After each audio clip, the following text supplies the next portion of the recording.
my YouTube channel, #MovieBae. I am MovieBae, and in this video, I'm going to be doing another throwback review. This time, it's going to be over John Singleton's Baby Boy. But before I get into it, though, I want you to drop down and hit the subscribe button. Stay tuned for more videos that I drop. Old content, new content, all the content. Binge my shit if you just now finding me, yo. Hit the subscribe button and support black businesses. All right, so in this review, yeah.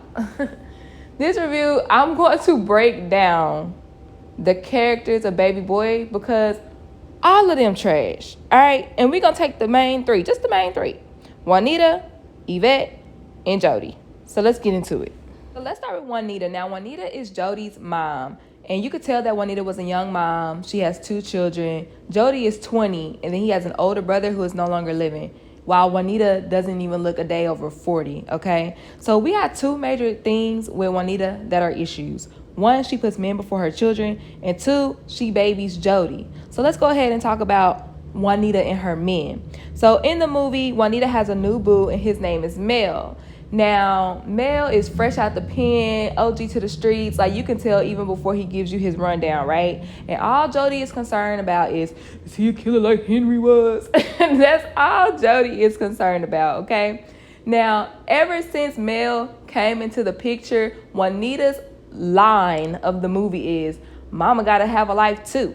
And like I said, that just plays back into her being a young mom, because you can tell that she feels like she missed out on, quote unquote, her life, which is why she's so thirsty to have a life too. So she meets Mel, she lets him take her out, you know, casual day shit. And then like a couple days later, he's damn near living in the house, cooking breakfast butt naked, having sex all day and night. Like, I understand you grown and it's your house and your children are grown too at this point, but show some couth. Like, don't have your nigga walking around the house booty butt ass naked, dick and balls swinging around in the kitchen, in the common areas. Like, that's just common courtesy, okay? So there was a big fallout in the movie between Jody and Mel, and it was because Juanita found cannabis growing in her backyard. She immediately blames Jody. I'm not gonna lie, I would blame my child too, because that's just some childish ass shit. So you wouldn't blame your grown ass nigga, you gonna go blame your child. But all in all, it was really Mel who planted the cannabis in the backyard. So when Mel comes home, she asks Mel, like, did you plant weed in the backyard? And he says, I made a mistake, I won't do it again. And gives her a kiss. And she goes sit down and smoke a cigarette. Problem solved. Jody was not having that. He was like, it was World War III when you thought it was me, but he said that it's his fault and you just gonna let it slide. So that leads to a big argument. Mel knocks Jody jaw loose. And Juanita is just trying to pick her baby up off the ground until Mel says, fuck it, I'm leaving. And when I tell you she dropped Jody so damn fast and ran over to Mel to make sure he was not going anywhere, saying things like, please don't go, no, don't go. And then Mel pushes her off and she goes to Jody, and it's like, you could tell Juanita doesn't know what to do and who to choose. But ultimately, she finally, in my opinion, stands up to her son and say, you ain't a child no more. You have a whole family. Go live with your baby mama. Speaking of baby mamas, Jody has 2 of them. Yes, 2 baby mamas by the age of 20. Now, a problem that I have with Juanita is obviously she condones his behavior and she babies him, but she also makes excuses for his behavior when Yvette, his first baby mom, asks for advice. And even Jody asks his mom for advice, and she never says, Jody, you're fucking trash, get your shit together. She never tells him that verbatim. Like, sometimes you gotta take the fucking kid gloves off and let a nigga know you ain't shit. Then when Yvette asks what she should do, Juanita's response is like, it can make you feel so high you feel like you're in outer space. But me can also make you feel low. But everybody get used. Bitch, what the fuck is you talking about? What kind of advice is that? Everybody get used, you just gotta get used to it. Nigga, what? All that shit is doing is excusing your fucking son's trash ass behavior. Just let Yvette know, my son ain't shit. Leave that nigga alone. I don't have any kids, but I've dated a few trash dudes and I met a few of their moms. And I just really wish that the moms would have told me, my son ain't shit. Leave him alone. You could do so much better. Shit, I wish they would have told their sons, you ain't shit. leave that girl alone until you get your shit together. But, you know, if y'all enjoyed my commentary so far, please hit the subscribe button and hit the thumbs up button. It's free. Now let's go ahead and get to dummy ass Yvette. Y'all, I have a lot of gripes with Yvette because it seems like Yvette is doing well in life. She's in her early 20s. She has her own apartment, her own car, and she has a son, which seems to be like she had that son young too, because the son looked at least 5 years old, right?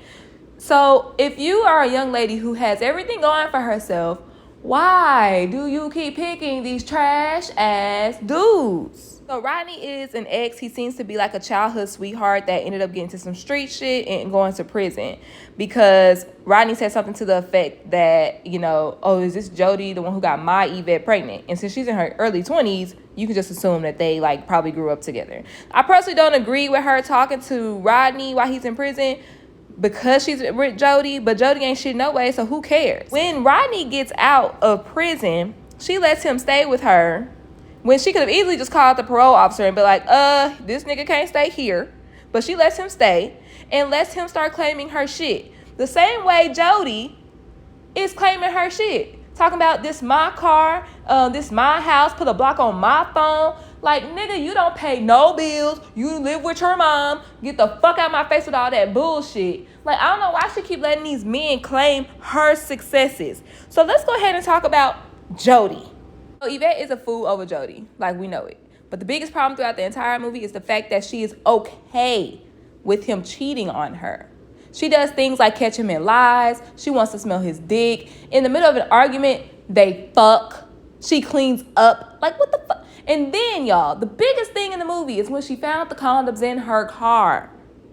So she confronts him on it. He's not really giving her a straight answer. But when she says the fact that she knew that he was still sleeping with his baby mama, his second baby mama, and she not even mad because she already knew, why are you okay with him still smashing his old baby mama? He shouldn't be having sex with anybody, period. But you're making an exception because, oh, it's the baby mama? No. And then her baby, Peanut's baby, is younger than your baby. So obviously he fucked around on you and had another baby. Like, why are you okay with this guy cheating on you, Yvette? This whole movie, I just be like, bitch, please love yourself. Please love yourself, Yvette. And she bragging on this nigga like he really the shit, though. She bragging on this nigga like he really the shit, though. She trying to talk down on her homegirl because her homegirl nigga hit her. Yvette, you're not in that nan better position. The only difference is your eye not black, but you still being abused mentally, sis. When Peanut comes to pick up her baby, Yvette points to her chest tattoo of Jody's name. Bitch, that ain't no accomplishment. If you want to ask me, Peanut is the real winner here. Because that bitch don't give not nan fucks. Let's go ahead and get into Jody, my Jody. The thing about Jody is that he has boundary issues. He walks in on his mom while she's getting ready for her date. He walks in on her room and plays around with her TV and shit, and then mail come up in there. And then on top of that, he loves claiming things that aren't his, like Yvette's car, her house, and her phone. He always talking about, if it ain't my car, then give me back the money I spent on the tent and the tires I put on there. Well, the rims he put on there, and the money he put in the engine. Well, you might as well, nigga. She ain't asked for no tent and no rims. And you might as well fix the engine because you driving around in her shit all day. And while you at it, pay the gas, put the gas in that bitch and pay the car note since it's damn near your car. But you don't even do that. And we know he don't pay the note because Yvette went over to Juanita talking about what I'm supposed to do with your son. He done took my car again, the car I paid the note on, and left me stuck up in the house with his son. So we know he ain't paying no car note. And then when Rodney called the house from prison, he talking about, don't call my motherfucking house no more. Put a block on my motherfucking phone bill. Nigga, you don't pay no bills. You don't pay no rent. You don't pay no bills. So stop talking about mine. Yvette better than me, because I would have been like, yo, what, nigga? You ain't got shit, nigga. Fuck is you talking about? This my shit. So you get the fuck out. Anybody can call this motherfucking house all the fuck they want to. This my shit, nigga, not yours. What are you talking about? Like his mama said, walking around like you King Tut. You don't have nothing to your name, Jody. You mooching off all the women in your life. Another problem with Jody is he cannot take accountability for nothing. Typical man, right?